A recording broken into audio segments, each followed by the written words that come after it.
सो hi YouTube family, कैसे हैं आप सभी लोग। आज हम चेक कर रहे हैं आईफोन इतना टाइम आईफोन कर करके है ना, दिमाग में आईफोन घुस गया। आज हम बनाएंगे सैमसंग S8। देख सकते हैं हम इसकी हालत, अभी ये डेड कंडीशन में। पता नहीं है कि चालू होने के बाद में डिस्प्ले आएगा कि नहीं आएगा, बट डेड डायग्नोस देखने में मज़ा आएगा। सैमसंग S8 एक सैमसंग के बूटिंग सीक्वेंस के बारे में कोई बात नहीं करता है। हालांकि मैंने एक वीडियो डाला था, उसको जाके आप ज़रूर चेकआउट कीजिएगा। और इसके बाद किस किस को इसका पूरा फुल बूटिंग सीक्वेंस का वीडियो चाहिए मुझे कमेंट करके बताओ, मैं इसके बाद इसका नेक्स्ट डालूँगा। 100+ कमेंट आएंगे, वीडियो आपको 2 दिन के अंदर मिल जाएगा, ठीक है। तो अगर मैं बात करता हूँ, ये जो सैमसंग का फ़ोन है दोस्तों, ये है S8 और इसकी कंडीशन आप देख सकते हैं कुछ इस तरीके से है अभी। और मुझे पता नहीं है कि डिस्प्ले भी आएगा कि नहीं आएगा, मगर हम इसको पूरा चेक करेंगे और सीक्वेंस वाइज इसको बनाएंगे और देखेंगे कि क्या हम कर सकते हैं। किसी भी फ़ोन को बनाने पे सबसे पहले बहुत ज़्यादा ईमानदारी से आपको आई डायग्नोस करना बहुत ज़्यादा ज़रूरी है, ठीक है।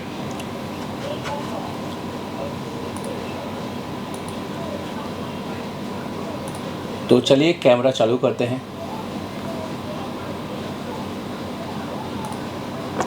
तो लीजिए, हम आ गए अपने कैमरे पर और ये हमारा फ़ोन है। सैमसंग S8 मॉडल है G950F, ठीक है। सैमसंग में क्या होता है कि ज़्यादातर जो मॉडल्स होते हैं वो सैमसंग में, जितने भी सैमसंग के मॉडल हैं जिसमें सैमसंग की चिप लगी हो, तो जनरली उसमें मॉडल्स आपके नंबर 100 होंगे। तो अगर मैं यहाँ पर बात करूँ, सब कैमरे सब देख सकते हैं यहाँ पर, ठीक है। तो ये इसके वाईफाई सेक्शंस हैं, ठीक है। बहुत सारे सेंसर्स होते हैं इसके अंदर। ये देखिए, ये बिल्कुल आपको वैसा सेंसर दिखाई देगा जैसे फेस आईडी होता है ना, बिल्कुल उस जैसा ही सेंसर है, ठीक है। तो यहाँ पर हम बात की, देखो ये हॉल आईसी लगी हुई है सैमसंग में, इतनी बड़ी हॉल आईसी होती है। तो बतरे उतरे हुए हैं यहाँ पर, ठीक है। और नोटिस कीजिए, कंपोनेंट भी निकले हुए हैं कुछ,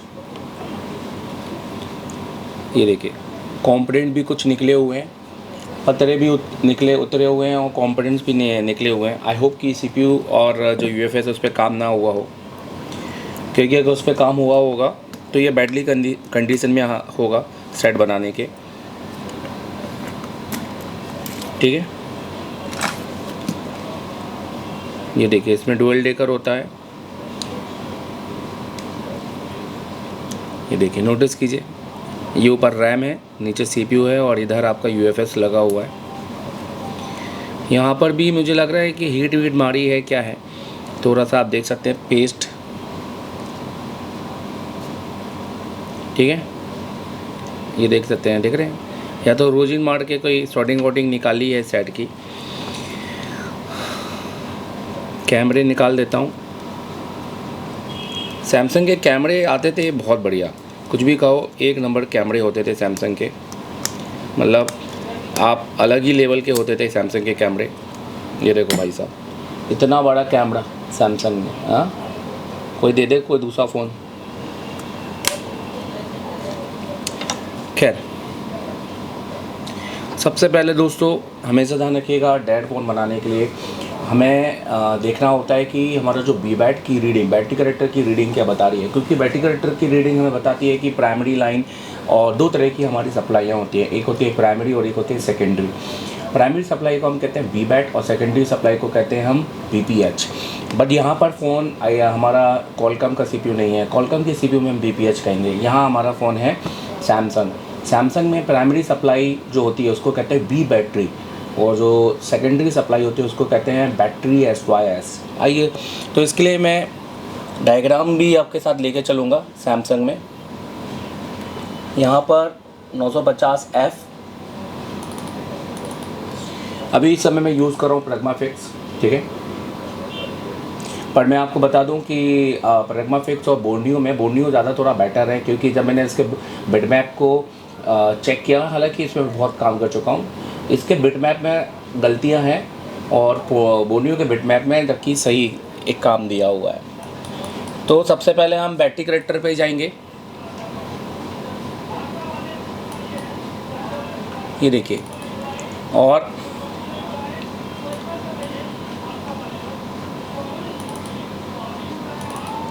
नोटिस कीजिए, तो यहाँ पर आप देखिए यहाँ पर आप देख रहे होंगे बी बैटरी। जैसे कि मैंने आपको बोला था कि यहाँ बी बैटरी यूज़ करते हैं, और जो हमारी मेन पावर होती है वहाँ पर जो एज अ BPH लाइन जाती है वहाँ उसको हम कहते हैं बैटरी SYS। ठीक है, तो सबसे पहले हम मल्टीमीटर से चेक करेंगे। मल्टीमीटर मैं यूज़ कर रहा हूँ सनशाइन DT19N, एक लो क्वालिटी मल्टीमीटर, एवरेज ए पर ऑटो मोड का मल्टीमीटर है।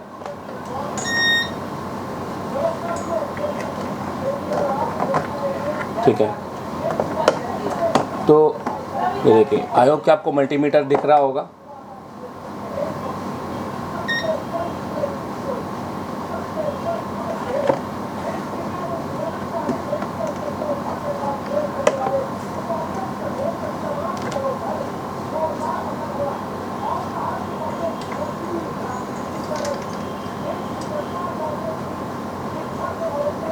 चलिए, अब आपको मल्टीमीटर पूरी तरीके से दिख रहा होगा।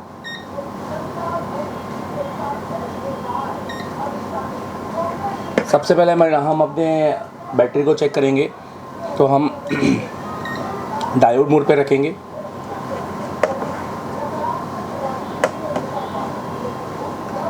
और हमारा जो रेड सिरा है वो हम ग्राउंड पे रखेंगे,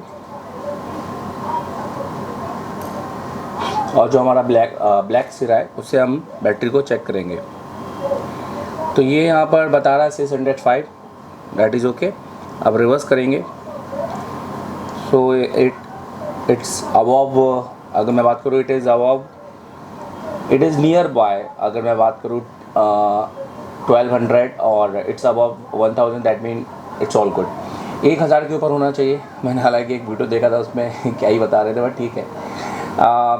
बैटरी करेक्टर जब रिवर्स एक रिवर्स होता है, एक फॉरवर्ड होता है। ठीक है, हम अगर जो टेस्टिंग करते हैं ना वो बेसिकली रिवर्स करते हैं, फिर हम फॉरवर्ड करना पड़ता है। फॉरवर्ड दैट मीन एक तरह से प्लस को प्लस में, माइनस को माइनस में, तो ये हम ऐसा यूज़ करते हैं। फॉरवर्ड रिवर्स कुछ भी बोल लो, उल्टा सीधा।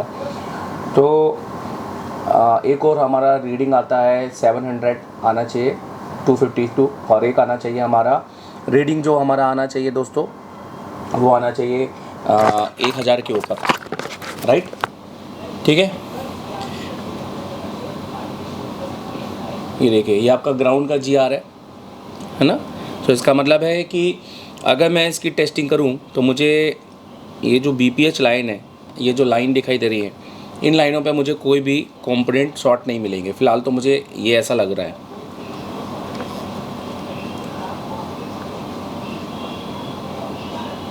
देखिए, रीडिंग आ रही है, ये ग्राउंड होगा। ठीक है, और रिवर्स भी कर लेते हैं इधर, 1000 के ऊपर। सो सेकेंडरी लाइन पे भी आपको 1000 के ऊपर चेक करना है। ठीक है दोस्तों, मैं एक वीडियो में ना बहुत स्टेप टू स्टेप बताऊंगा ना तो बहुत लंबा हो जाएगा वीडियो, तो इसलिए थोड़ा सा जल्दी शॉर्टकट करता हूँ। मैंने क्या बोला, इसका पूरा बूट सीक्वेंस समझना है तो उसके सेकंड नंबर पार्ट पे देखना, और जो मैं इसके बूट सीक्वेंस की कहाँ आपको क्या चेक करना है आपको मिल जाएगा। और साथ में बिल्कुल प्रमोशन करेंगे कि अगर आपको पढ़ना है तो इस टेलीकॉम है भाई, हमारे फेसबुक में देखो, हमें प्रमोशन की ज़रूरत नहीं है। ठीक है, हमारा हर वीडियो बोलता है। सो अगर मैं बात करूँ दोस्तों, अभी क्योंकि मैंने यहाँ पर एज डायग्नोस किया, नोटिस करो यहाँ पर भी देखो ये कंपोनेंट निकला हुआ है। अच्छा, ये जो कंपोनेंट यहाँ पर निकला हुआ है, कौन सा कंपोनेंट है अगर मैं इसकी बात करूँ,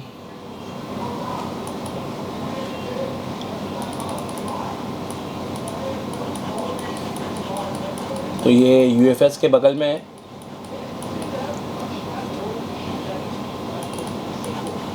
ये देखिए, ये कैपेसिटर है, तो ये UFS 2.9।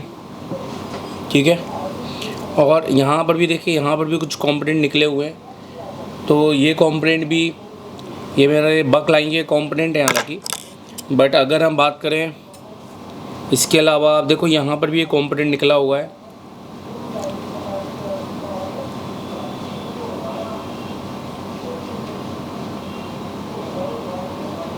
ठीक है। तो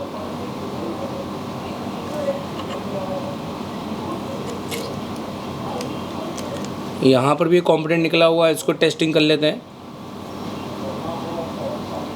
ओके, एक और ग्राउंड है, एक और ओके GR है। तो ये जो सप्लाई है दोस्तों ये है, अच्छा इसको देख लेते हैं, ये वाली सप्लाई कौन सी है और ये IC। तो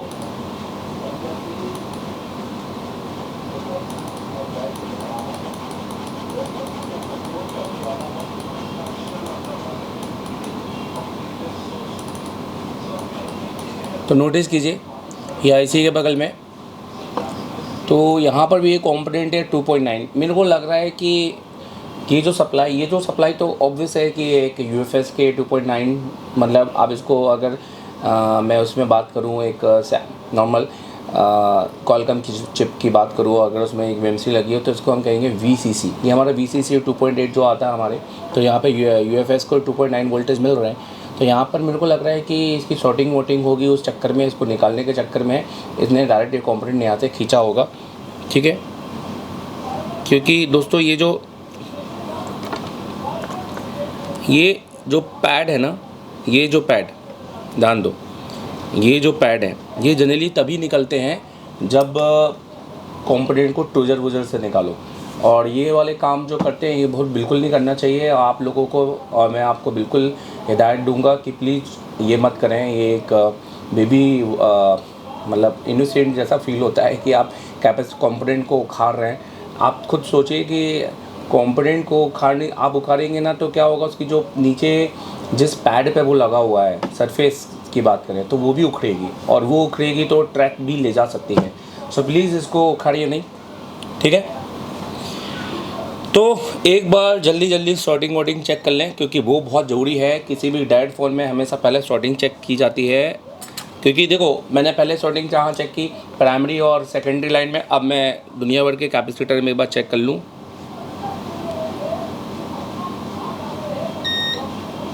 ठीक है, यहाँ तो पहले भी शॉर्टिंग नहीं थी। कॉइल्स में चेक करेंगे ग्राउंड के साथ, देखो ये कॉइल्स टूटी हुई दिखाई दे रही है हल्की सी, नोटिस करो, बट इसका कॉइल अंदर से टूटा नहीं है, फिर भी इसको अपन कंसीडर करेंगे। देखो यहाँ पर बीप आ रहा है, क्या लगता है ये ग्राउंड है? चलिए इसी के लिए मैंने बोला ना डिस्कस करना है। फ़िलहाल मैं आगे बढ़ूँगा, मैं बताऊँगा आपको कि ये क्या है, इसलिए मैंने बोला ना 100 कमेंट्स करो कि सर हमें वीडियो चाहिए नेक्स्ट, और शेयर करो इस वीडियो को। मैं आपको इसके आगे नेक्स्ट वीडियो दूंगा जिसमें मैं आपको बताऊंगा कि ये ग्राउंड है या नहीं, ठीक है। तो ये 3 कॉइल कनेक्टेड है आपस में, ये नहीं है। Okay cool.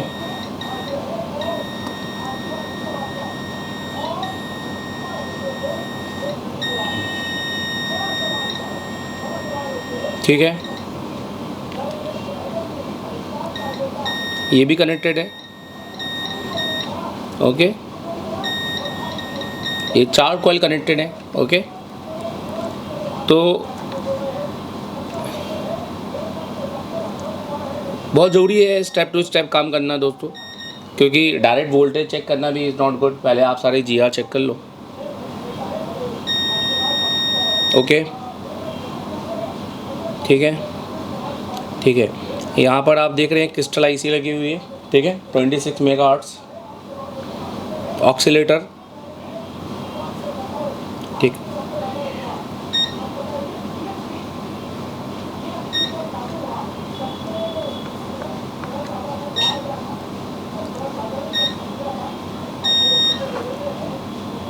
ठीक है, तो फिलहाल यहाँ पर तो ऐसी कोई शॉर्टिंग मिली नहीं।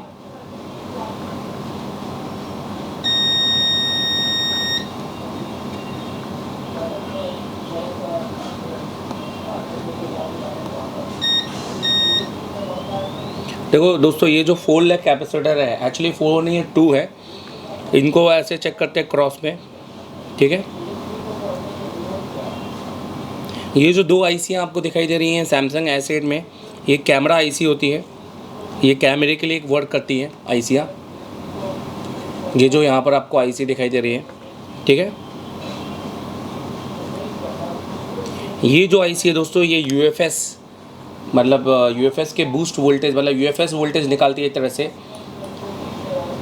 हालांकि मैं इसको बूस्ट क्यों कह रहा हूँ यूएफएस के वोल्टेज निकालती है। तो इस आईसी के बारे में थोड़ा सा ध्यान देंगे। ये आईसी का मॉडल नंबर है S2ABB02, राइट। तो ये आईसी बेसिकली आउटपुट वोल्टेज क्या क्या निकालती है इसको समझते हैं थोड़ा सा।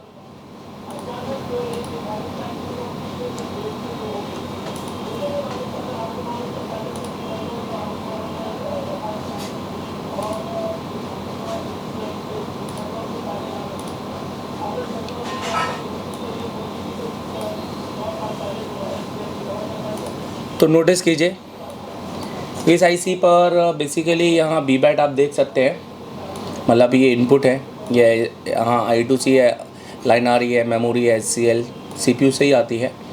बूट LDO एक सप्लाई आ रही है, ठीक है, यहाँ पर ये भी CPU बना रहा है, टेस्ट पॉइंट और ये सारे ग्राउंड है। वोल्टेज LDO, तो यहाँ पर एक 1.8 वोल्टेज निकल रहा है। इनपुट यहाँ पर एक मिड LDO, यहाँ पर हाई LDO नहीं होते हैं दोस्तों, होता है वो भी, बट वैसा हाई LDO नहीं होता, दो वो हाई LDO 3.4 होता है। यहाँ बात करेंगे VDD मिड LDO है 2.0, मतलब एक इनपुट एक LDO की सप्लाई जो कि मेन पावर निकालती है। और यहाँ से ये सेंस फीडबैक वापस घुस रहा है, ये इसका कॉइल है, 1 माइक्रो हेनरी का इसका कॉइल है, और ये इनपुट है वी बैट के साथ। पहले इसके आसपास देखते हैं कि भाई मुझे तो यही लग रहा है कि इसके आसपास का मैटर ख़राब है।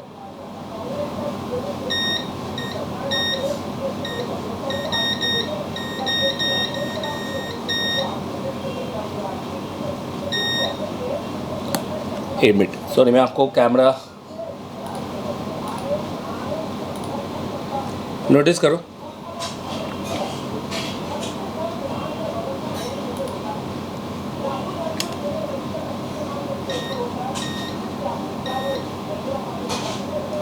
चलो ठीक है, एक बार अब इसको थोड़ा चार्ज में लगा के वोल्टेज चेक करते हैं। तो देखिए अभी हमने इसको, अब इसको चार्ज पे लगाएंगे।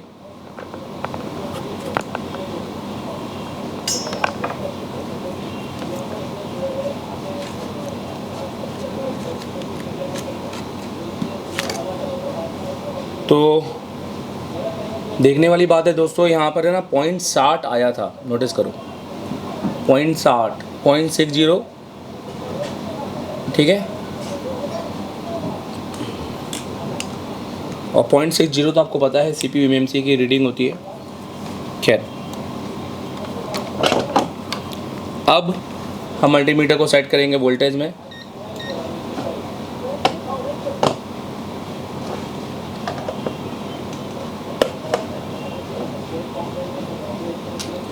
अब प्रॉपर वोल्टेज चेक करते हैं।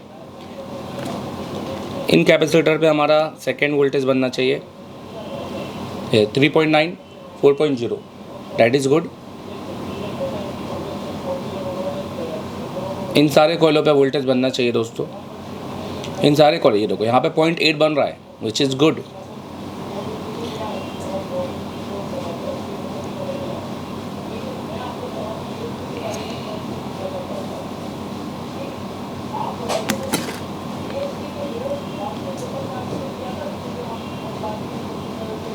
Point 6 good, 1.1 good, 0.7, 0.6 okay, 2.4 that's good. ये जो वोल्टेज मैं चेक कर रहा हूँ, लेट मी शो यू, ये देखिए, ये हमारे SMPS सेक्शन है जिसको हम power switch mode power supply कहते हैं। यहाँ पर SW1, SW1 ये सारे बक वोल्टेज हैं। इसको आप दूसरे किसी फ़ोन में देखेंगे तो वहाँ पर बक भी लिखा होगा। यहाँ पर आप देखिए तो पहला वोल्टेज VDD MIF बन रहा है, ठीक है। तो ये यहाँ पर बेसिकली वोल्टेज चार्जर लगाने में 0.7 बनना चाहिए, जो कि ये कॉइल है बिल्कुल ऊपर, जो कि नहीं बन रहा है, जो कि बनना चाहिए। पहला फॉल्ट। दूसरा फॉल्ट, दूसरी स्विचिंग की लाइन 3 कॉइलों के साथ कनेक्टेड है, जो कि आपकी CPU की लाइन है, कोर की लाइन है, CLO0 और एक CLO1 होती है। तो इस पर अगर मैं वहाँ बात करूँ, ये यहाँ पर भी वोल्टेज बनना चाहिए 0.7।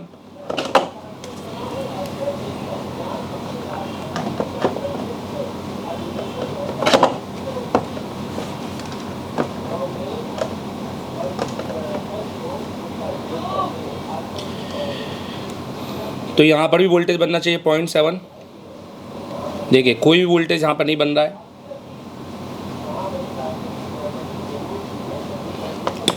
तो ये दूसरा फॉल्ट भी हम ले सकते हैं। तीसरा है CPU CL1। दोस्तों CPU CL1 की हम बात करें अगर सीक्वेंस की, तो 0.7 यहाँ तो सब पे मिलना चाहिए मेरे भाई, ठीक है। जो हमारा कॉइल है ये सिंगल L7004 सबसे कॉर्नर में, ठीक है। तो यहाँ पर भी नहीं मिल रहा है। इसके बाद स्विचिंग 4 में सप्लाई आ रही है इंटरप्टेड INT AP, तो यहाँ पर हमें मिलना चाहिए 0.7।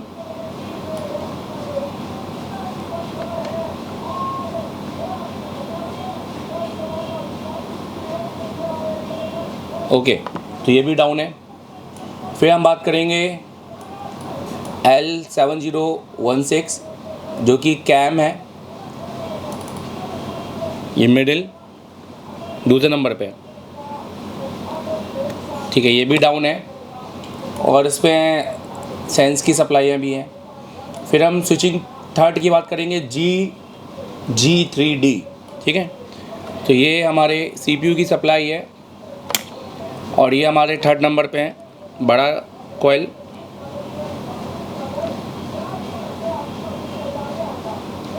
ठीक है, एक बार फिर से हम चार्जर निकाल के वापस लगाएंगे।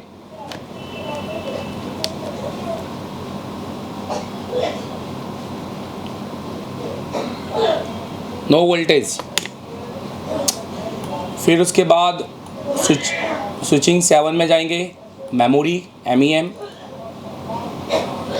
यहाँ हमें मिलेगा 1.1 मिलना चाहिए। ओके, 0.8 इज़ गुड, तो यहाँ पर ये वर्क कर रही है। फिर हम बात करेंगे स्विचिंग 8 में लोअर LDO1, तो यहाँ पर 3 LDO बनते हैं, लोअर LDO 1, 2, 3, तो यहाँ हमें 0.9 मिलना चाहिए।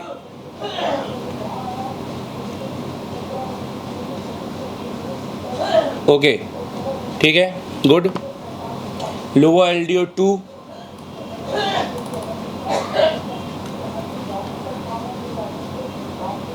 ओके, मतलब LDO सारे बन रहे हैं, मतलब पावर ओके है, ये कह सकता हूँ, पावर ओके है। लोअर LDO 3,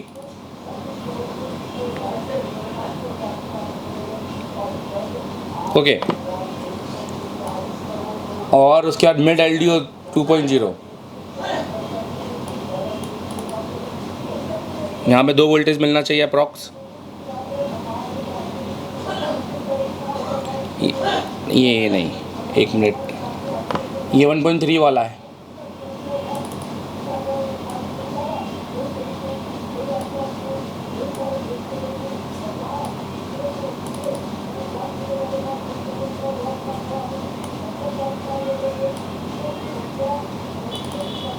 ओके, तो यहाँ पर 1.3 मिल रहे हैं, ठीक है।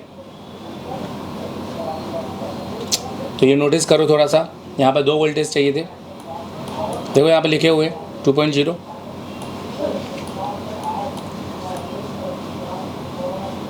लास्ट वोल्टेज चेक करते हैं CP का, ये भी आना चाहिए 7013।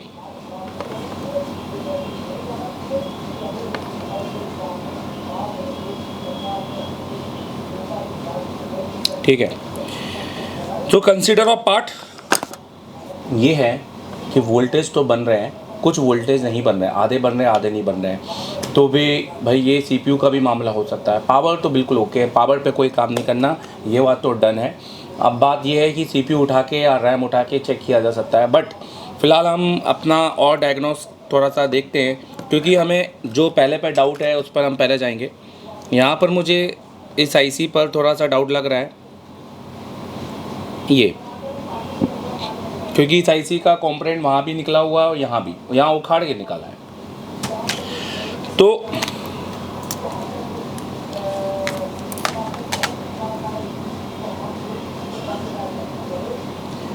चेक करेंगे।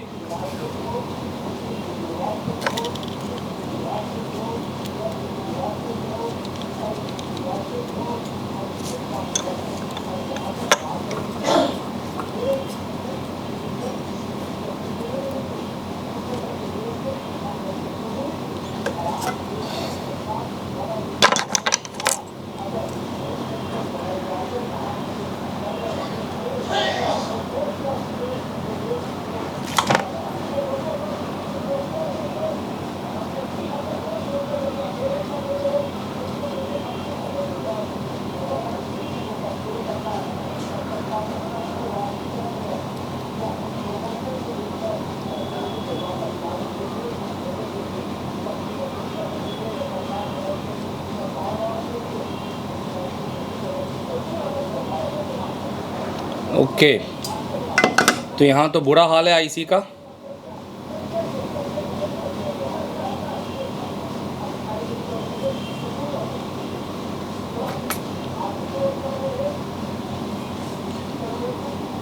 मुझे तो लग रहा है शॉर्ट कलर लगाया होगा या क्या है। यहाँ बुरा हाल है IC का, नोटिस करो।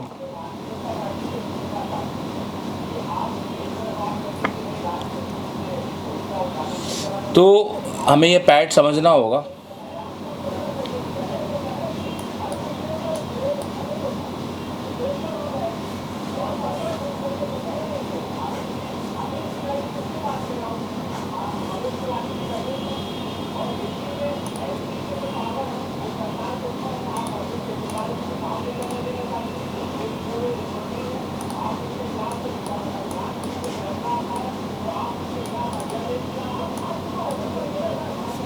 तो इस पैड को हम समझते हैं, यहाँ पे इसका नोज कट पॉइंट है, ये हो गया ABCD 1 2 3 4 5, D5 और C5। ओके, C5 और D5। तो ये जो पैड है दोस्तों, ये आउटपुट है आपके UFS 2.9, साफ वैसे ही दिख रहे हैं।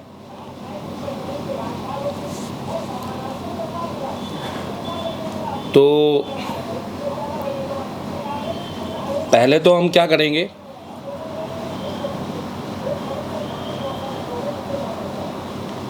देखो कॉइल भी है ना, मैंने बोला ना आई डायग्नोस सबसे इम्पोर्टेंट है।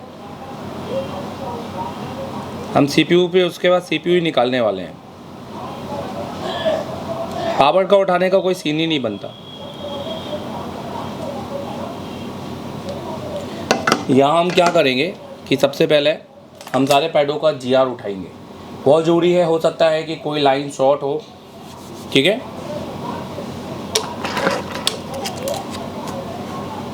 तो मैंने फ़िलहाल ये IC निकाल दी है।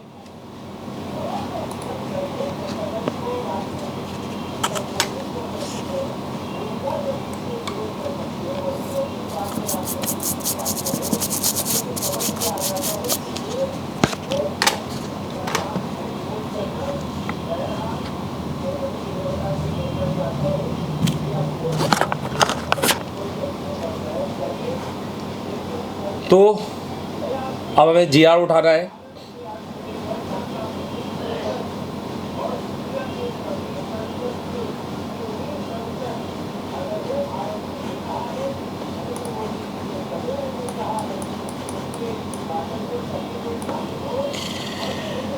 तो हमें GR उठाने के लिए बोर्नियो की ज़रूरत नहीं है दोस्तों, कोई डायग्राम की, या हमें डायग्राम की ज़रूरत है सप्लाईओ की।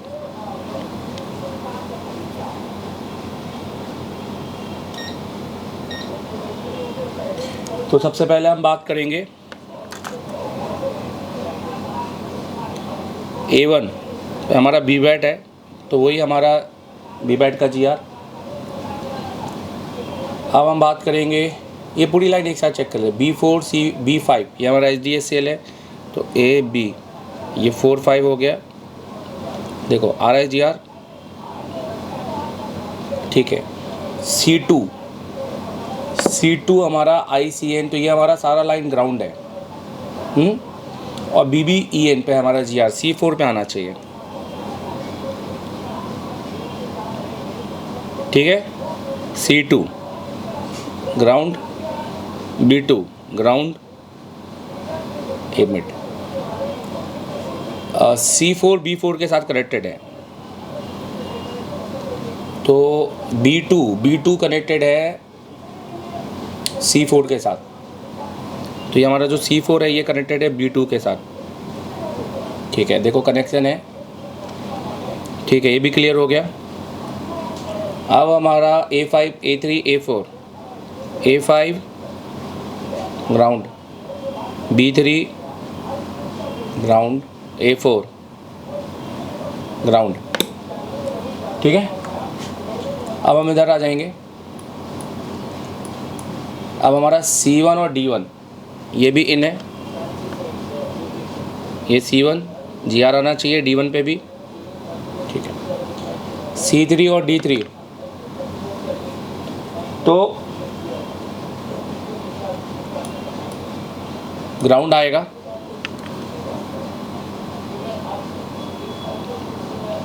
ठीक है, ठीक है। S1 तो D2 D4 कॉइल के साथ कनेक्टेड है, D2 D4 ये, तो OL इसलिए है दोस्तों क्योंकि यहाँ पर कॉइल लगा हुआ है, अभी मैंने कॉइल निकाला हुआ है, और वैसे भी IC से जाएगा OL है एडमिट, और B55 तो आपका आउटपुट ही है, और B1 चेक करेंगे,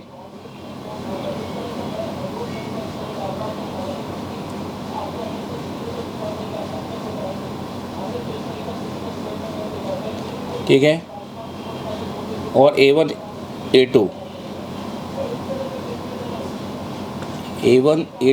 एक minute, okay A1 A2 A2 ये एक्चुअली मैंने पहले नंबर पे A1 समझ लिया, तो ये A1 A2 है मेरा, तो ये मेरा कनेक्टेड है।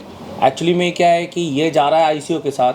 अब आप बोलेंगे सर यहाँ GR कैसे आ रहा है A1 A2 पर, ये तो आउटपुट है, नहीं ये A1 A2 actually mid LDO है, ये तो आ रहा है ना, तो ये है। और B1 पे क्यों चीज़ नहीं, B1 ही है, हाँ सॉरी B1 है आपका मिड LDO, आप नोटिस करो जो B1 है ये मिड LDO है, तो ये तो आएगा ही। और A1 A2 है ये आउटपुट है, पर यहाँ पे क्यों आ रहा है, क्योंकि वो भी रिवर्स आ रहा है एक दूसरे IC का UFS का, क्लियर है। सो यहाँ पर सब पे GR आ रहा है, इसका मतलब है कि हम चेक करें इस IC को,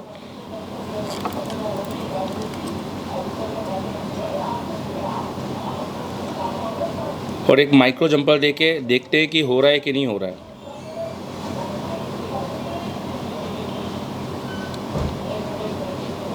ठीक है,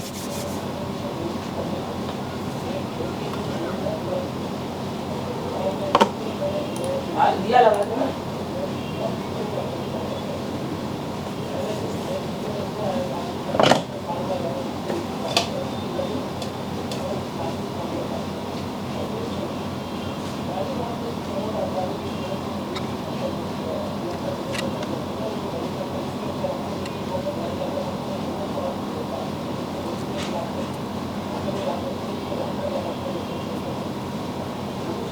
संजू उसकी केसर वाली की फुल्की है और चाय की मिली है।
तो देखिए हमने क्या किया है, हमने अभी UFS IC को उसका आउटपुट के साथ कनेक्ट किया है प्लस फीडबैक सेल, ठीक है। ये एक बहुत अच्छा नॉलेज होगा आपको कि पता चलेगा कि पूरे बक वोल्टेज अब यहाँ पर हम CPU निकाल देते तो हो सकता कि हमें सेम कंडीशन होती, बट देखते हैं क्योंकि हर वोल्टेज का नॉलेज होगा और सारी चीज़ करेंगे तो आप ऑटोमेटिकली काम करेंगे। देखिए घर पे माँ बाप और दुकान पे गुरु होना बहुत इम्पोर्टेंट है, ठीक है। तो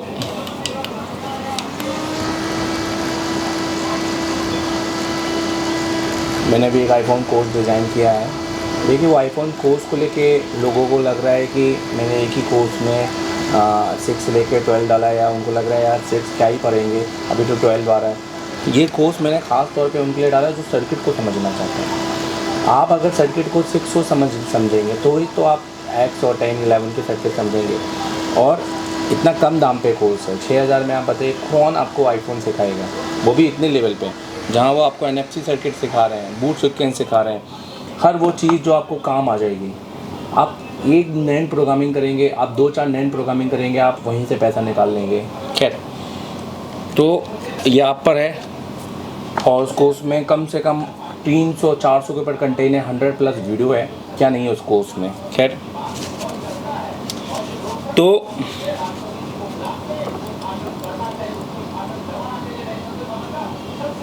चेक करें।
देखिए दोस्तों, देखिए तो फ़ोन ऑन हो गया है, नोटिस कीजिए। बट जैसे कि मैंने बोला था कि मुझे लग ही रहा था कि डिस्प्ले टूटा हुआ है, बट यहाँ हमने फ़ोन ऑन कर लिया है क्योंकि मुझे एम्पेयर देख के ही समझ में आ गया था कि फ़ोन ऑन हो गया। 1 एम्पेयर के ऊपर है, एम्पेयर भी आप देखेंगे तो आपको देखिए 1 एम्पेयर के ऊपर है यहाँ पर, और डिस्प्ले इसका टूटा हुआ है, नोटिस करो। खैर ये हमारे प्रॉपर डायग्नोस का नतीजा है, ये हमारे प्रॉपर डायग्नोस का नतीजा है जो कि हमने इसमें किया, और मैं यही समझता हूँ कि सही तरीके से डायग्नोस करने से ही हुआ। अब एक बार हम इसके सारे वोल्टेज चेक करेंगे, नोटिस करो जहाँ जहाँ मैंने बोला था देखते हैं कि वहाँ वहाँ वोल्टेज आ रहे हैं कि नहीं आ रहे हैं, ठीक है, आपके सीखने के लिए ये बहुत अच्छा चीज़ होगा।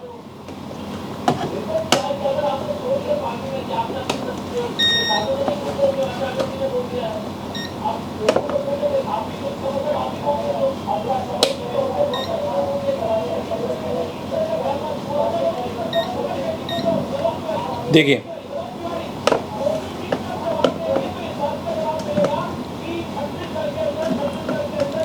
तो वोल्टेज हम चेक कर लेते हैं चार्जर लगाकर।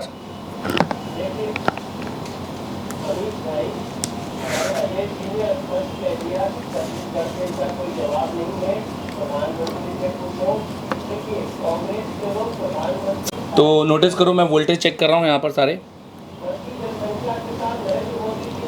देखिए पहले हम यहीं पे चेक करेंगे, देखिए 2.9 राइट, और यहाँ पर देखा था 1.3 था जो कि देखो 2.0 हो गया। अब यहाँ पर कहीं पे भी वोल्टेज नहीं आ रहा था, देखो 0.6, 0.7, 0.6, 0.7, ये 1 पॉइंट आ ही रहा था, ये लोअर LDO ये सारे आ रहे थे यहाँ पर। तो और जो मेन है मेरा वोल्टेज ये 2.9। खैर दोस्तों ये तो था एसेट जिसको हमने प्रॉपर डायग्नोस करके बनाया। ऐसे ही अगर आप काम करना चाहते हैं तो आप ज्वाइन कर सकते हैं इससे टेलीकॉम। अभी हमारा नया बैच है, फ़िलहाल हमारे बैच को देखिए क्योंकि अभी एडमिशन ऑफ हो चुके हैं और इस बैच में कोई एडमिशन नहीं होने वाले हैं।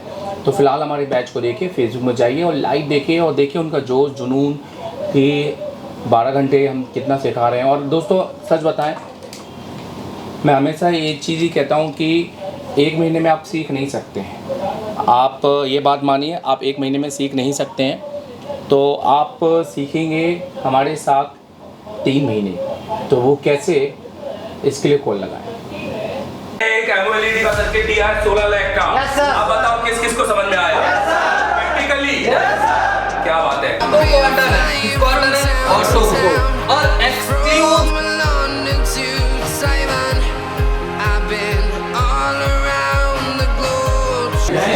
इधर दिखाइएगा। एक बार भी दिल से बताइए कि आपने एक बार प्रैक्टिकल करके दिखाया है? लाइव कर रहे कि नहीं कर रहे? देखते हैं कि डाटा बचता है कि नहीं बचता। Yes sir. तो थोड़ा सा आप भी बने रहे लाइव में और देखते हैं कि एक्चुअल में डाटा बचता है कि नहीं। तो कैसे रही ओवरऑल क्लास? समझ में आ रहा है कि नहीं आ रहा? आज कौन कौन ने CPU ब्लैक पेस्टेड खोला? Without print damage. कल से बेहतर हुआ आज? Yes sir. कोई भी प्रिंट डैमेज हुआ? नहीं सर। नया स्क्रैचेस आई? नहीं सर। एकदम जैसा कट रही है पेस्टेड। देखिए जो तरीका है वो कैसा है? बहुत अच्छा।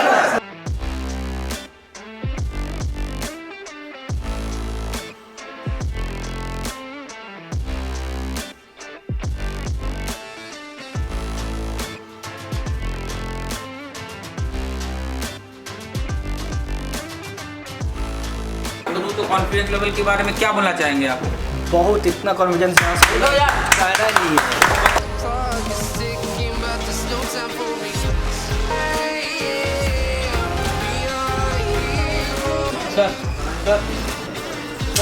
ये लाइट ऐसी चलने के लिए हमको रिक्वायरमेंट जो है 4 वोल्ट अगर उसको पल्स आएंगे तो उसकी टेस्टिंग से पता चल जाएगा कि आईसी सही है कि गलत है, ठीक है। तो उसके तो काला पूरा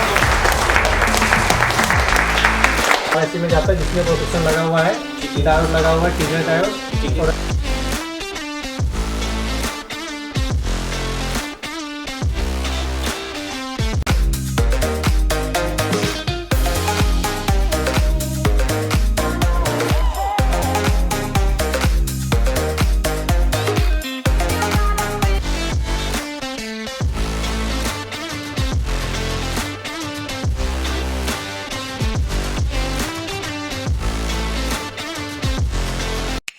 और मिस्टर अभी तक कोई YouTube में नहीं बताया होगा।